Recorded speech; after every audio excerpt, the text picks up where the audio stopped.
If you're looking for some ways to earn some extra money, perhaps you want to consider taking your garden produce to the next level. Actually processing some of your produce into different products is a way that many people can actually earn extra money. New legislation, of course, has been passed in recent years that allow farmers, Kentucky farmers, who actually grow and harvest their produce to produce a value-added product that they can sell at a farmer's market, at a roadside stand, or in your own home. And getting that going is a way that you might consider converting some of the extra produce into money this year. And really taking advantage of people's wishes to buy that delicious home-produced produce in a different way. Now, home-based processors tend to be one category, and then microprocessors actually are in another category, but each are covered under this legislation. And one deals with the idea of putting up a canned produce, the other deals with the idea of selling your jams and your jellies, along with fruit pies, cakes, and cookies. A home-based processor falls into that category and can actually register with the Cabinet for Health Services and begin to work with the health department to actually get yourself set up with that particular program. The other program is a home-based microprocessor, and that requires attending a training to actually get the information and to learn more about food safety, the science of processing, what you need to be aware to actually produce your product in bulk, to be able to sell, but also to sell and produce safely to the public. Now, again, you have to grow a portion of the produce that you actually use in your products, and then attend a microprocessor workshop. And those are going to be coming up very soon here in South Central Kentucky. In fact, the first workshop that you need to think about attending is actually on February the 8th at the Warren County Cooperative Extension Service in Bowling Green. Now, at this workshop, you attend the workshop, you again receive instruction from University of Kentucky food science specialist. There's a short exam. You know, I've actually taken this exam and gone through this training when it first started. It's not difficult. You will understand all the answers. The information will be presented in a way that you'll be able to recall this information very quickly. The exams are actually taken up and graded by the specialist, and then you again are able to actually process in your home at that point and to be able to follow correct, safe procedures.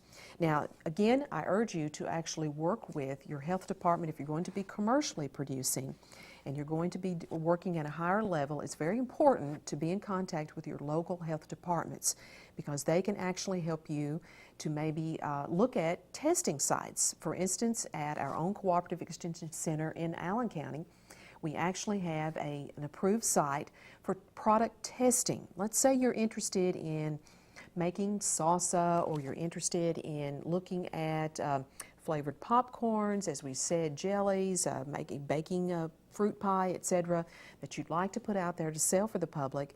Well, we can offer you the facility to work with the health department to actually produce those products, work with them on getting your labels done correctly, to get all the information done, to look at the steps of your procedures to make sure that what you're doing follows the safe procedures as recommended by the health departments, etc. And we can provide you a place to do that. In Allen County, you simply register. There's some forms to fill out to schedule some times, to understand the procedures for that and how long. But we can provide you that place to get started so that you don't have to convert your kitchen or add additional equipment to your home at the point before you think that you're going to be able to commercially produce the product. Now, again, that's taking it beyond the level. The home-based microprocessor, again, is not selling the volume that we actually would have with commercial processing. And again, these microprocessing workshops, with the first one on February the 8th at the Warren County Extension Service, the next one in our immediate area would be in Bardstown in Nelson County on March the 22nd, 9:30 to 3:30. And then there's also a workshop in the Somerset area on March the 15th. There's a $50 fee to attend the workshops that include your lunch. So again, the fee that you're paying, you take the exam, The exams are graded by specialists, and then of course they will work with you in actually making sure that you get set up for microprocessing. Now, some of the things to remember is that once you actually are set up as a home-based microprocessor, there is the requirement that periodically that you have a recertification. And what this involves is coming to your cooperative extension office.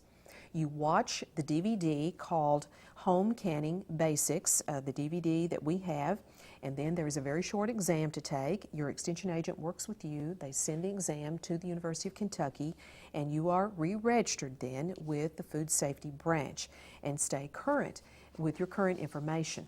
So the process is to get involved. It sounds like a lot of effort and a lot of time, but it doesn't really take that time. It takes one day to attend the workshop. It again will take some time in developing your label for your particular product to make sure it has the correct information, such as knowing the actual percentages of products that you have in your product and putting that and listing that in correct order for your label for the consumer to interpret. To be able to put information about your processes, again, that need to be consistent, and working with your health department to make sure your steps are going to be done in the right way to ensure, again, food safety. It's all about food safety, and of course, this protects you.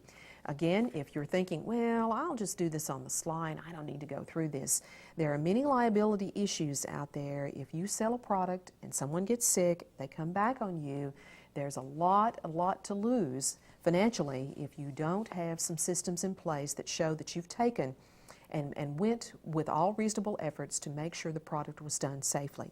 And by going through this process, that is an effort toward all reasonable efforts that you can do to prevent liability cases and to be held in great financial loss by actually not participating. So think about this too. You know, the types of foods that, again, need to be considered are those foods that are high in acids. That's the first ones to safely consider doing, and that would be your tomato-based products that you can do, and you'll want to think about foods that are high in acid in that product, like a salsa, etc., and not do a lot of mixes that have a lot of low-acid vegetables initially. That takes a whole different way of processing. So salsas, many types of things of this order are great to start with. Your jams and jellies, which again have a very high sugar content that actually in the long run helps to prevent bacteria from growing, are other really good things to think about considering if you're actually thinking about this. Those are much easier to start with than starting with a lot of low acid vegetables and working in that order. Now, of course, you can do some low-acid vegetables, but again, you'll want to definitely attend the microprocessor workshops and, get set up in your home. I know many people have worked with their extension agents, particularly in Hart County, to sell home canned green beans and some other type of vegetables to do, and it worked great, and they could get a premium for their dollar. This is a way that you can really grow more produce, take advantage of that produce, and turn, again, your time into some extra money and some extra cash. So if you're looking for ways to increase the value of gardens and the farm, this is something to attend. Contact your local extension office for more information. Stay with us. We will be right back here on Family Lifestyles.